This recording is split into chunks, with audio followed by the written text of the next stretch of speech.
everything makes it into the headlines, but we bring you the full story. Join Uchenna Cyril Anyoke, a renowned media personality and former president of the Nigerian Publishers Association, as he unpacks the real issues behind the news, from politics to public policy, economy to human rights. Nothing is off limits. Expert guest, in-depth conversation, local and global perspective. New episode every week on Facebook and YouTube. Watch now on Freedomsquaretv. Follow for updates and behind the scenes clips. Beyond the headlines, beyond the news. Good morning and welcome to Beyond the Headlines on Freedomsquaretv. Of course, we are reaching you from our ENUGU studios, and ENUGU, of course, is the capital of Southeast Nigeria. It's also known as the Coal City State. Over the years, Nigeria has seen a growing interest in Guinness World Record attempts. From endurance feats to creative expressions, these attempts have become a symbol of visibility, resilience, and national pride. Recently, Enugu State joined this global conversation with a Guinness World Record attempt that has drawn widespread attention. Many supporters see it as a boost to youth motivation. Others, a spotlight on Enugu's creativity and human capacity, and a positive international image for Nigeria. Yet, however, others are asking, what is the true value of these attempts? Are the processes transparent and sustainable? And how do they translate into long-term impact for individuals and, of course, the community? These are not attacks. They are constructive questions. And today, we go beyond the headlines. So, once more, welcome. This is a program where we'll move past breaking news and soundbites to interrogate the why, the how, and the implications of events shaping our society. For the records, my name is Uchenna Cyril Anyoke, and of course, I will remain the anchor for the next 1 hour. Our topic is, of course, the Guinness World Record attempt in Enugu State. But beyond the celebration, beyond the headlines, who do we have? Joining us this morning to have this conversation, a valid conversation we have delayed even for a pretty long time, maybe because she's been very, very busy, is the woman who is at the center of this historic event. And who do we have? She's a healthcare practitioner, is a brand journalist, if you will, and a Guinness World Records attemptee. She is Dr. Chigi Agorom. Good morning, Doc. Good morning. Thank you so much for having me. How are you doing? I'm doing well. Aside the hassles of prepping for a Guinness World Records attempt, I'm okay. I'm doing well. I've seen it virtually everywhere. This morning I was looking at your profile. I was seeing the preparation, yes, and all that. And that's part of what we'll be interrogating actually this morning. That's fine. I don't even know where to start, but let me start from a foundation that most people will want to ask you, and I'm going to ask you. Motivation. What inspired you? Yes. What was it that you thought of and you said, look, I'm going to do this. I'm going to try this. The motivation, the inspiration. So it's a blend of a few things that I love coming together in one single attempt. That was my inspiration, and I'll explain. As a healthcare professional and as a journalist, it's often expected that you read wide and far. So the journey started actually last year, 2025, early 2025. I was just researching Guinness World Records, and you could recall that was when Hilda Bassi's rave. So I wanted to know. She was the rave of the month. Yeah, rave of the month. She still is, though. 2 Guinness World Records, so she still is. So I was trying to research. I think I had an interview on that or something around Guinness World Records. So I didn't have any plans actually at that time to attempt any category. So as I was researching, I came across this particular category, which is most interviews conducted in 12 hours. And when I went through that category, I noticed that 3 of the things I loved were encapsulated inside of it. Number 1, the love for states, and I'll explain, love for my profession, and then love for journalism.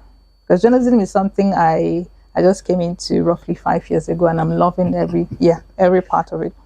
So the category is most interviews conducted in 12 hours. And if you look around what is happening in our state with this administration, you see a lot of infrastructural development, especially with healthcare. And I asked myself, how best can I, being an individual, well, I'm not a public figure, but as an individual and an indigene of Enugu State, how can I showcase what is happening in my state to the world, to Nigeria, and of course, globally?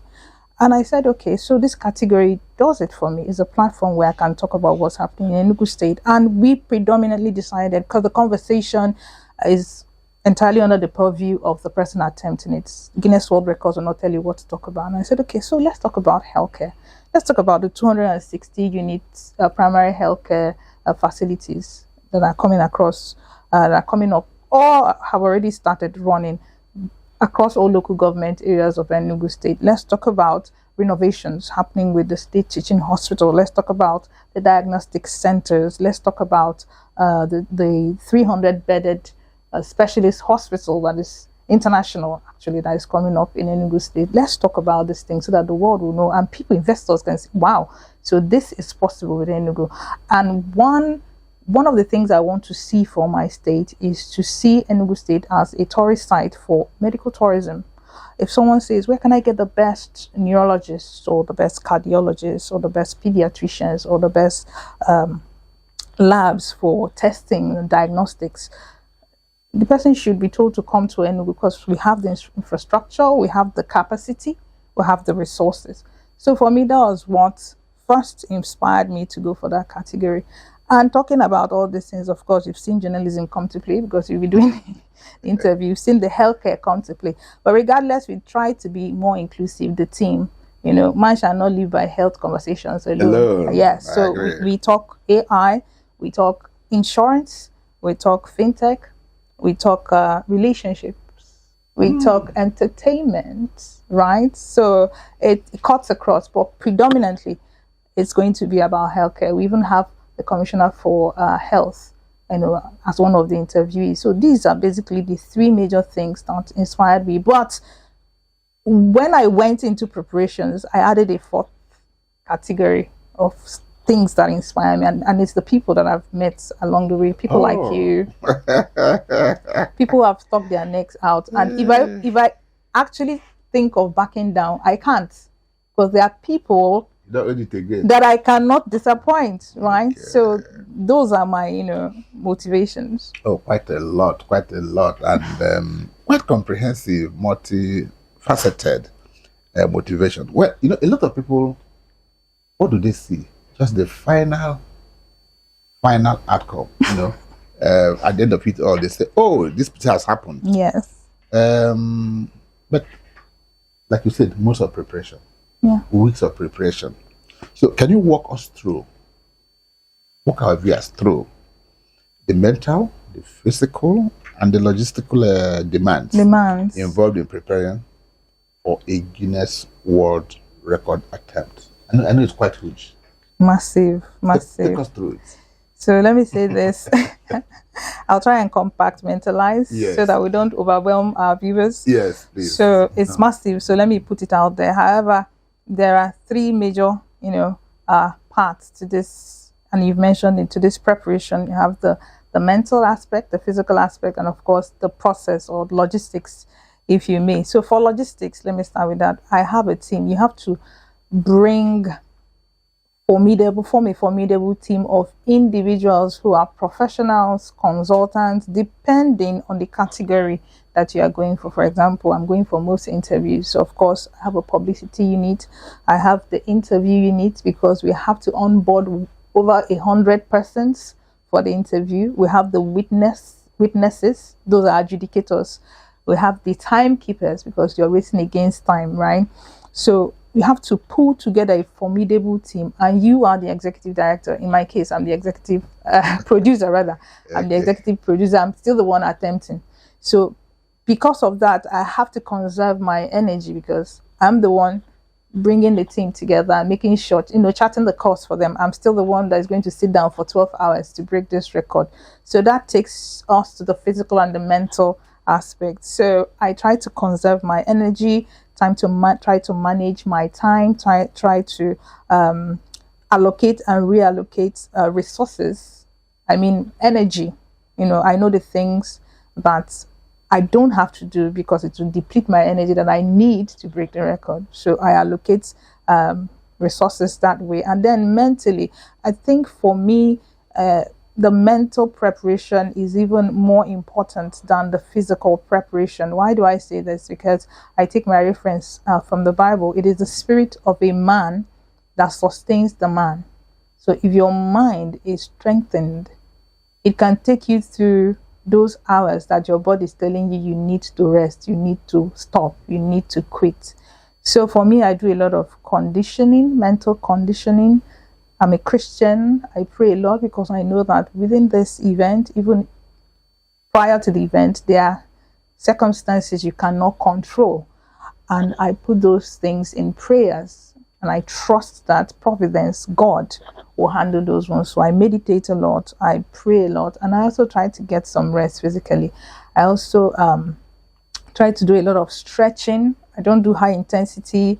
I don't do running because, like I said, I have to conserve my energy. But I need to do those things that will help me endure, for the long run. So in a nutshell, this is the preparations. But nobody can ever say that he or she is 100% ready. But you have to know, like I said, manage your time, manage your resources. And also there's a word I'm thinking of, contingency. Yes. We'll come to that. I just loaded which record you are trying to break. Okay. So who is the current record holder? Record holder. And so what is the record and what are you trying to break? I guess that was the first thing I tried to find out when I got approved, when my application got approved, the current record holder. But for the viewers, I am going for most TV interviews conducted in 12 hours. What that means is that the interview will be streamed on live television and it will be on a platform of a TV show. And I'm using New Day from Signature TV because I host New Day. Yeah. So we are looking to interview over 100 people in 12 hours. So it's fast paced. We don't sit the way we are sitting having a chat now. No. It's fast paced. And we have already told our interviewees at most 10 minutes we are done and the next person takes over. So the person that, yes, it's quite technical. So the person that is currently, according to Guinness World Records, because there's something I noticed, going through the preparations, people will come and say that they are the world holders of this and that. And Guinness World Records don't even know these people. Either they had issues with submitting their evidence or they didn't actually break it. But they will come out maybe to save face, I don't understand, and say, okay, so, because someone did, as a side talk, just to buttress my point, someone in Lagos did longest. She did it in 2024. So she did the longest. She wanted to do 64 hours, as a significant milestone, Nigeria being 64, so at that time. But she couldn't get to that. So what she now did was, I guess her PR team now wrote, she's now the current world holder for most interviews because she did 49 in 12 hours. I don't know if you understand, okay, but you cannot use one category for another category. You must apply for that particular category and go for it. That was why I said you have to check with Guinness World Records who is the current world holder. So for my category, it's a Lebanese. She's visually impaired. Very inspirational. She's visually impaired. Her name is Dalia Frefa. She broke the record in 2017. She actually did 91 interviews in 12 hours, but the adjudicator for her event from Guinness World Records gave her 43 because they will give you specific guidelines. So when you're done, yes, for example, they will now.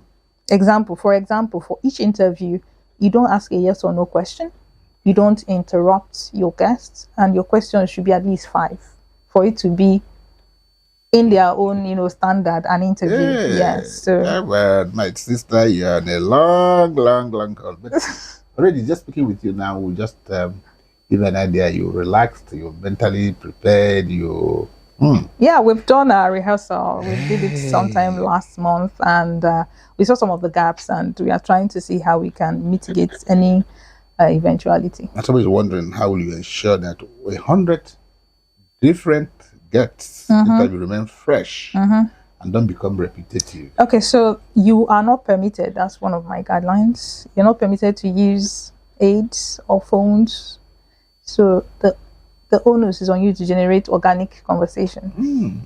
So you walk in there blank. Yes, but the good thing is, because we categorized our guests. We have students, we have interns, and then we have professionals. So for the professionals, I know these guys. I know you. Once I see, I know what to ask you. And once you start with the first question, I know a follow-up and a follow-up and a follow-up. So it's quite easy because it's something I've been doing. Yeah. But for students, because I really don't know most of them, we also have a strategy to interview them. And we tried it out at the rehearsals, and it really worked out well. Okay, there's one assumption. I don't want to think about it. But supposing the guest first step here, what's the backup plan? I told you there's contingency. There's contingency for everything. Hey, So we have good. a team of volunteers. They are all assigned. We have a team of 20 or more volunteers. Their job is to sit there. If a guest fails, they are coming up to take their place. Yes. So they are being prepped as we speak. That is their job. They just sit. Once the guest fails, they replace them immediately. Because Guinness World Records wants you to just hit the numbers. They are not really interested in what you're talking about. But I'm interested in what I'm talking about because it's going to impact my state. So that's how we arranged it. 12 hours. I know sometimes when I'm just anchoring a program for 2 hours, I get a cracked voice. Yes. So don't you? What will you be doing to ensure that for 12 hours you don't begin to talk like oh? Okay, first of all, my vocal range and yours, they're not the same. Yeah. I sing too. Okay, you sing. I sing too. You sang for 12 hours. No, I'm not sang for 12 hours. What I'm trying to tell you is that I've built muscles. Yeah. Reinforcement around my vocal cords. But regardless, there's a plan to keep me hydrated during that period, just to ensure that my voice is not cracked. I don't know if it says I hardly have cracked voice. Regardless, we are still going to keep me hydrated, and I've been warned not to shout within this period. I have been warned not to shout, so I'm doing all these things. And also, as a singer, there are vocal exercises that you do every now and then. It's awkward, so I can't do it. Don't worry. Yes, hydration. No, I'm just asking this small questions because I know those are kind of things that will happen. Yes. Sometimes, even if I start a program, I just choke. I hope you're allowed to keep water. Yes, definitely. You're allowed to keep I'm water. allowed to keep water. So that can be done. Okay. You start technically like around 9 in the morning Yes, sir. and end at 9 p.m. 9 p.m. Sleep. You're going to manage that. Okay, this is what I believe. Yeah, you're going to manage that. This is what I believe. Yes. It's 12 hours. Yeah. A human being can stay awake for 12 hours. Like I said, cap. it's slumbering. It doesn't matter how you stay awake. You have to stay awake, mentally alert, Yes. physically alert. And present. Yes, I'm present. Which is why we broke up the interview into 3. We broke it up into 3 for 4 hours. And that is because Guinness World Records says for every interview or for every attempt that is longer than 1 hour, your witnesses and or your timekeepers must not serve more than 4 hours. Do you understand? So we broke it up. So as the witnesses and the timekeepers, as they are going to take their rest, and another set is coming to take the next shift, Okay. I have a window to rest, stretch my legs, listen to a little motivation, whatever I need to do, just to, re-energize myself. And I come back down and continue the interview. So it's not a long stretch of 12 hours. But within that 12 hours, I get breaks, at least 2 breaks. How many minutes? We're looking at 5 minutes. Yeah, so you're allowed 5 minutes Yes. of 2 breaks. They allow you because it depends on if you like sleep through. All they know is I give them the numbers. Okay. As a medical practitioner, well, your background. How did you midwife? How did you get into journalism? Okay, let me just say this. See, what the things that you enjoy doing or you like doing as a child is a big pointer to what your where you have a very high acumen, or in things you have a high acumen in doing. I remember there was a time I had a timeout. Something happened with me, and my parents took me to the village to just cool off.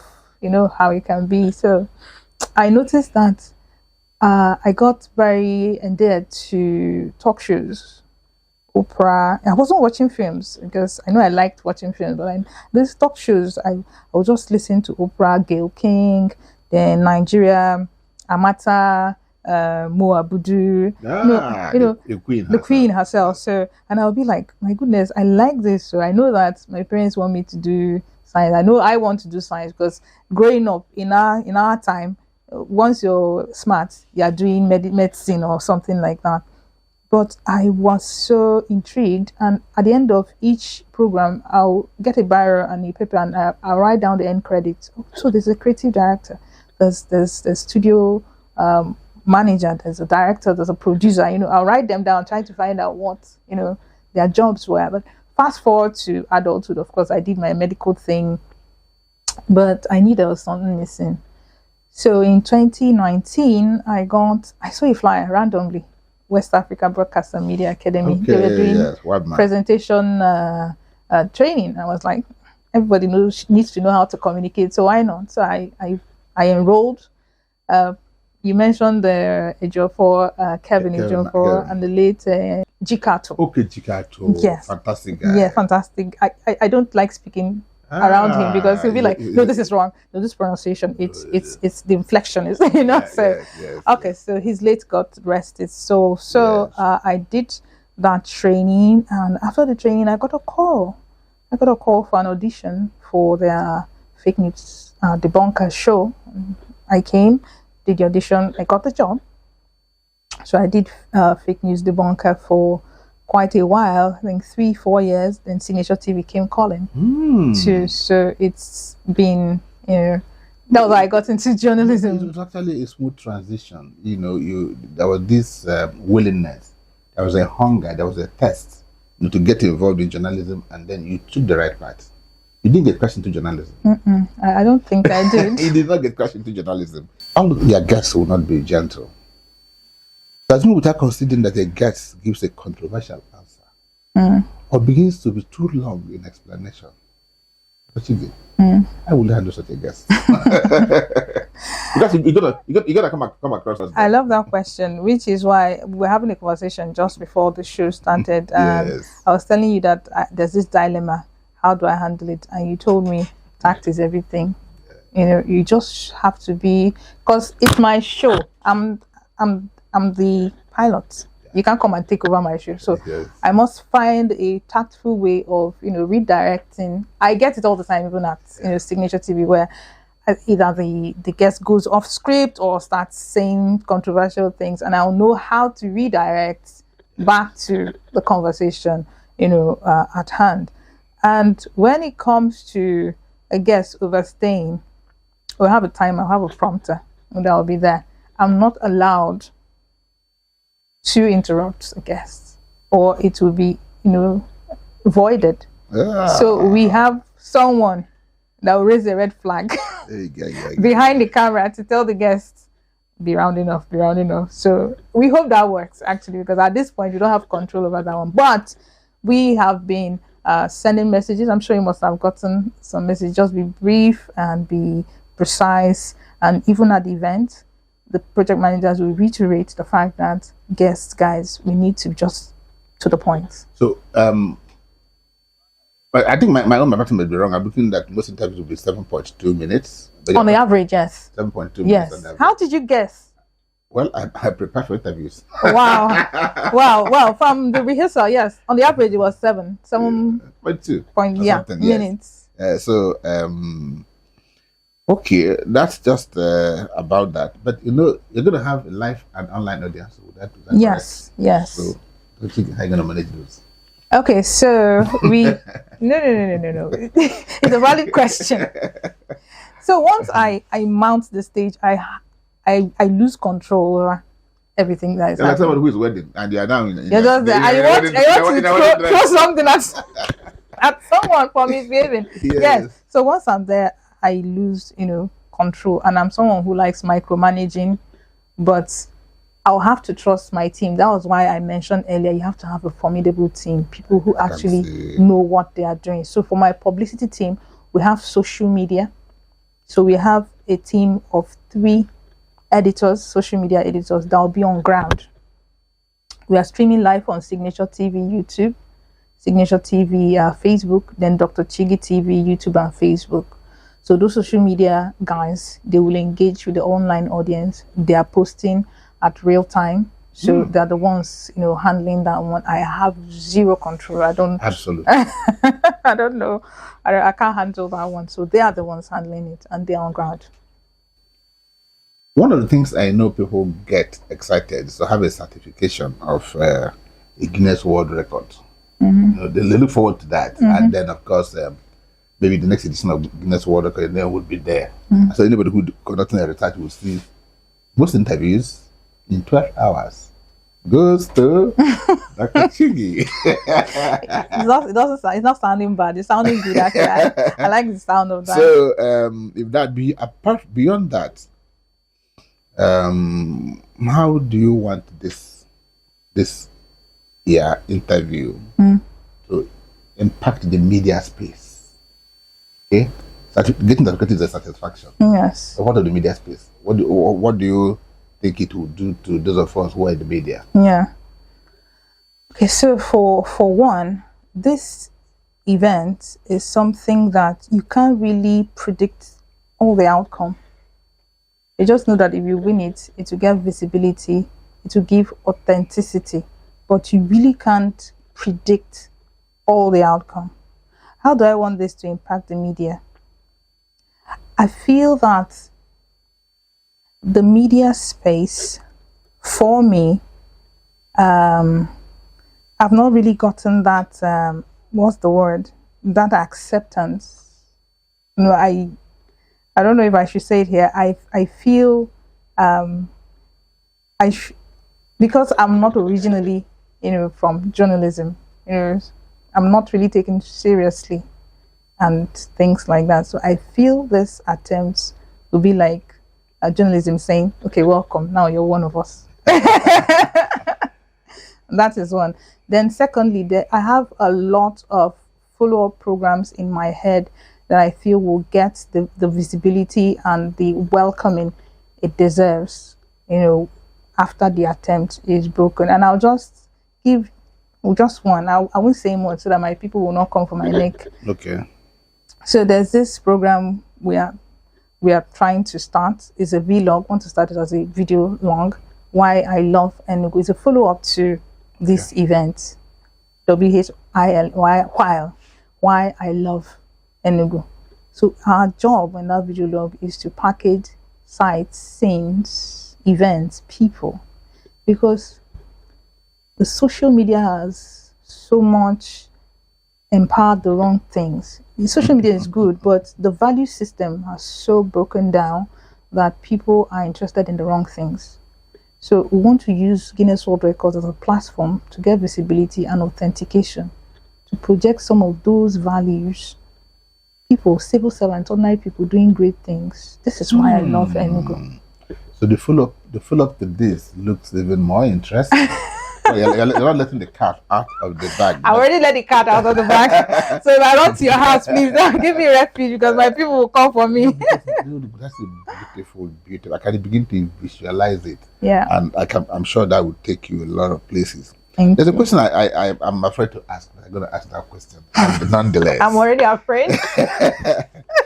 If this record attempt is officially not certified, that's why I'm afraid to ask that, because I wish it is, on the first try, what will be a plan for a second attempt?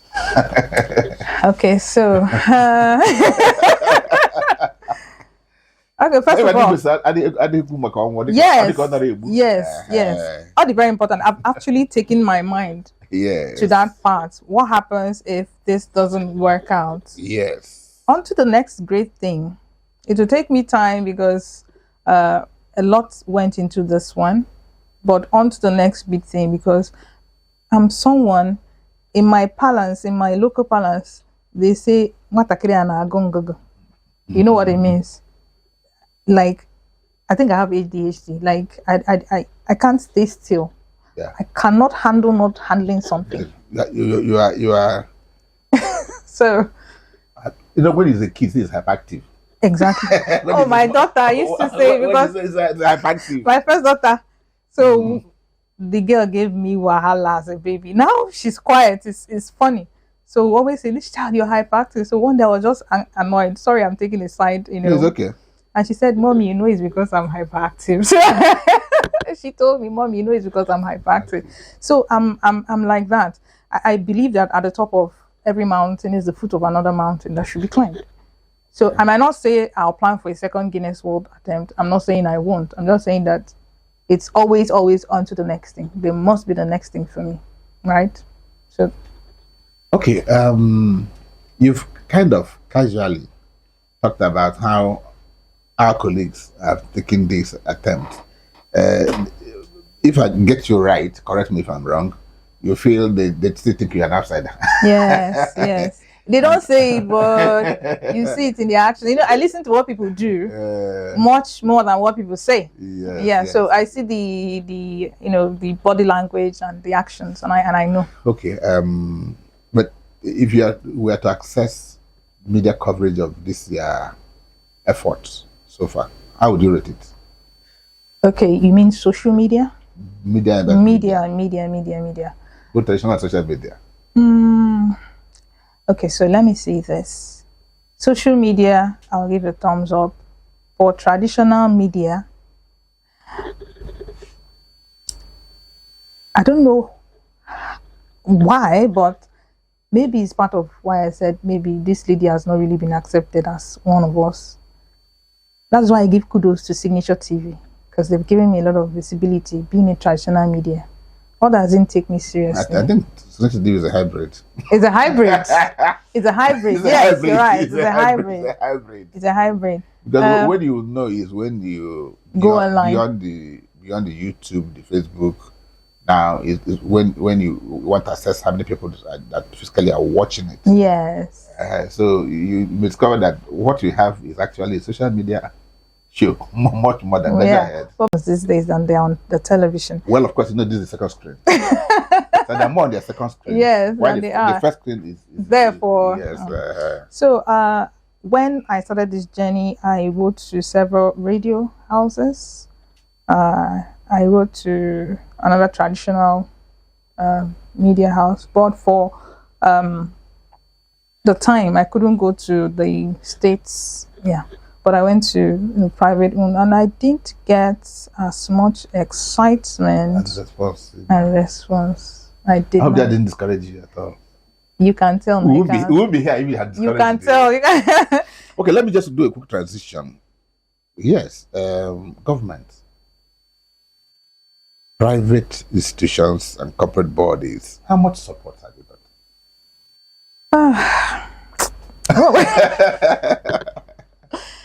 Okay, so I cannot complain. Let me start from there, because there are a couple of private individuals, and I don't know if I'm allowed to mention them here to appreciate them. Appreciate them, please.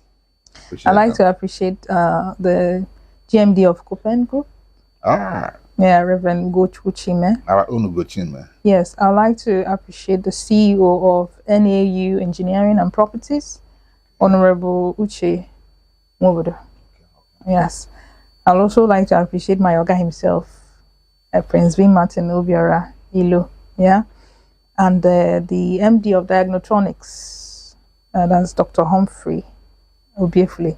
So these individuals have actually,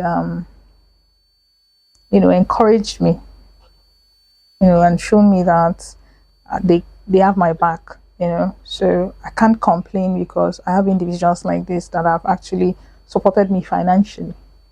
But it's not easy. Not the good days. And so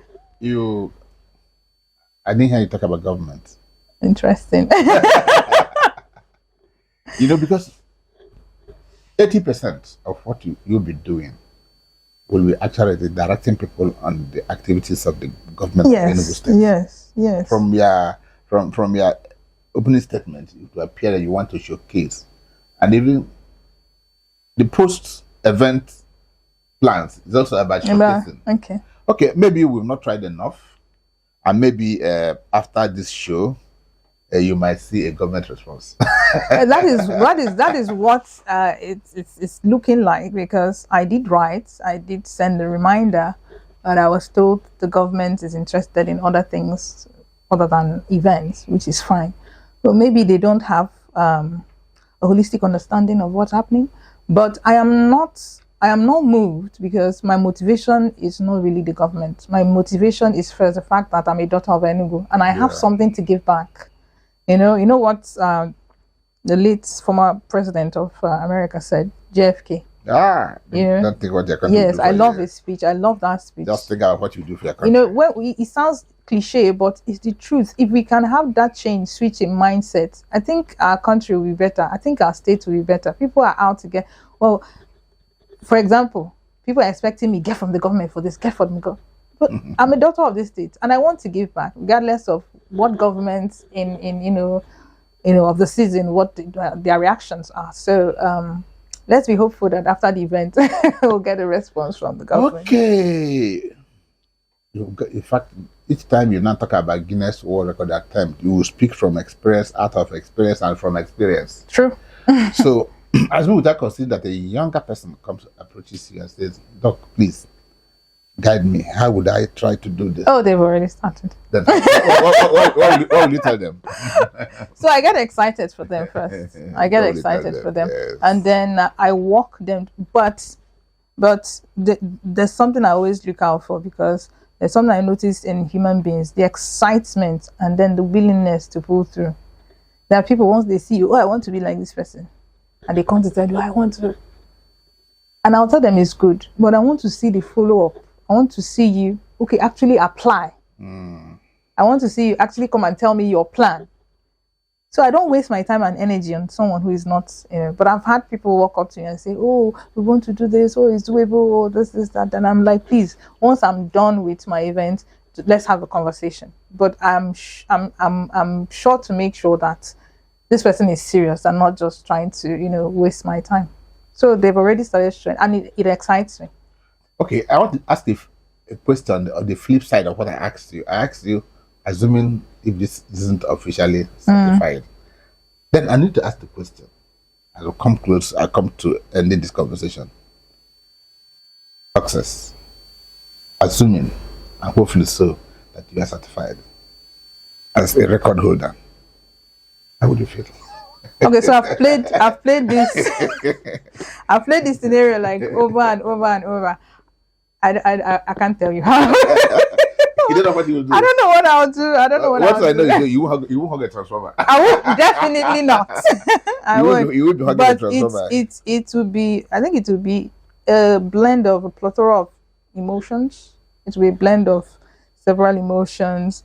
I mean, happiness, gladness, having had to go through what I went through, tears of joy. I don't know yet until that day comes, and I hope my publicity people will not cover it, because I don't want to look awkward. Okay, we talked about Enugu State, what will happen if, how would this also impact on the Nigerian global image? Very important. Let me say this. It's not that I don't see this as going to impact Nigerians, right, globally, because Nigerians have been breaking these records. It's just that it's new, fairly new for ENUGU. Right. Yeah. So Nigerians have been, and it's for me is a form of cultural diplomacy. People of resilience, people who seek things out and they make sure that they achieve it. So it's good image for Nigeria, but I want to narrow it down to Enugu. Nigerians have been breaking records, but I want Enugu to have a feel of what it feels to have Enugu State, written in that Guinness Book of World Records. That for me is my pride and joy.